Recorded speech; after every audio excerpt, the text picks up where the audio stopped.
It was a really strident speech in some ways from Emmanuel Macron, who was really intent on making a point. And that point seemed to be that he views, it seems, China, although it wasn't named directly in his speech, as a real threat to Pacific unity. He made several thinly veiled swipes towards Beijing, talking about a new imperialism, coercion that left smaller and more fragile states vulnerable. And like I said, even though he didn't name China directly, it seemed very clearly to echo some of the criticisms that have been made by other Western powers about China's behaviour in the region. Now, he seems to be intent on presenting France as a third path, an alternative to both the United States and China, and in particular one that he hopes might appeal to those countries who are uneasy about the growing friction between the two great powers.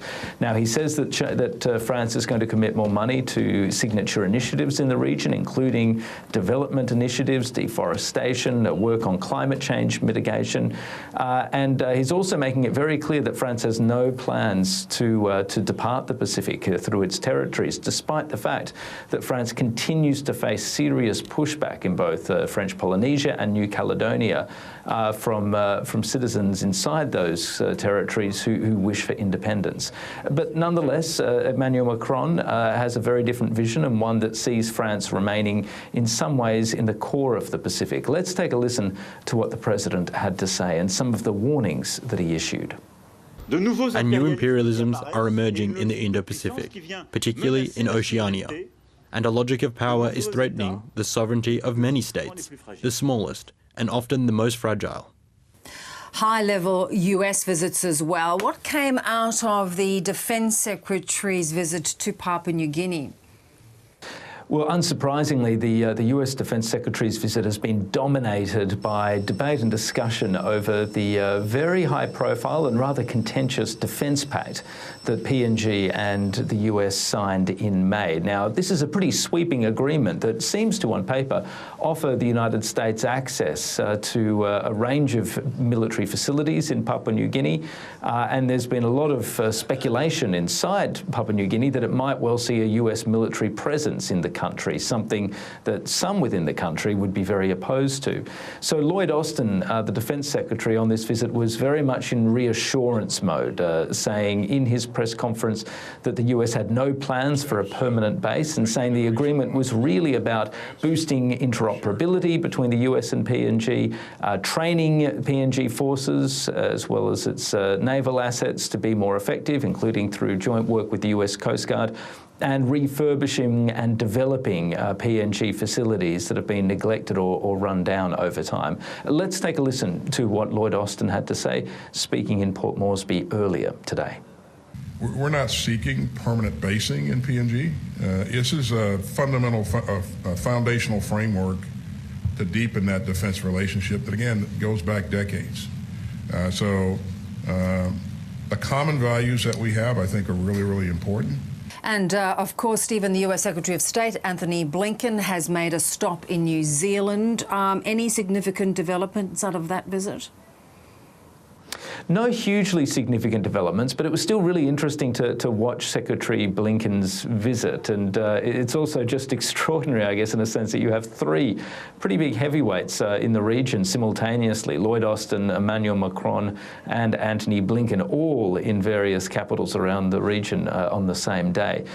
Look, obviously both Antony Blinken and his counterpart, Nanaia Mahuta in New Zealand, made it pretty clear that they have reservations about some of what China is doing in the Pacific. Some of their language around the Solomon Islands security agreement with China was pretty predictable but clear. Both are very deeply uneasy about it. And interestingly, there was also a bit of talk about whether New Zealand might join the AUKUS Pact between Australia, the United Kingdom and the United States. There's been a lot of speculation about it joining not Pillar 1 with the nuclear-powered submarines. After all, New Zealand has a strict policy against nuclear-powered weapons or nuclear propulsion, but potentially Pillar 2, which is that second pillar focused on high-end military technology cooperation. Now, Nanaia Mahuta was very, very keen to make it clear that no decisions have been made on this. Cabinet has not yet decided decided to press ahead, but she did say it was under discussion. So clearly it's a live question in Wellington right now. Yeah. And all this ahead of Osman talks that are coming up over the next few days in Brisbane. What's the focus likely to be? Yeah, that's right. Antony, Blinken and Lloyd are now both in Brisbane. They're going to spend the next 2 days holding talks with Penny Wong and Richard Marles, the Defence Minister and the Foreign Minister. There'll be a big focus on military cooperation and the expanding cooperation that we've seen between the United States and Australia, in particular over the last few years, as the US moves more assets into Australia and as it looks to expand potentially some of its presence here. And on top of that, I think there's going to be an awful lot of chat and discussion about climate. Last year, the two countries agreed to make climate change a third pillar of the relationship. They've acknowledged that there's a shortfall between what countries of the regions need and have when it comes to actually transitioning their economies away from fossil fuels and trying to stop the catastrophic impacts of climate change. So it will be interesting to see whether there are any new commitments on that front. The word seems to be there'll be no spectacular announcements out of this meeting, but that might be largely because Anthony Albanese, the Prime Minister, is expected to make a formal state visit to the United States later this year. So any big announcements, I suspect, will be saved up for that trip. Yes, but a busy few days nevertheless. Good to talk. Thanks, Stephen.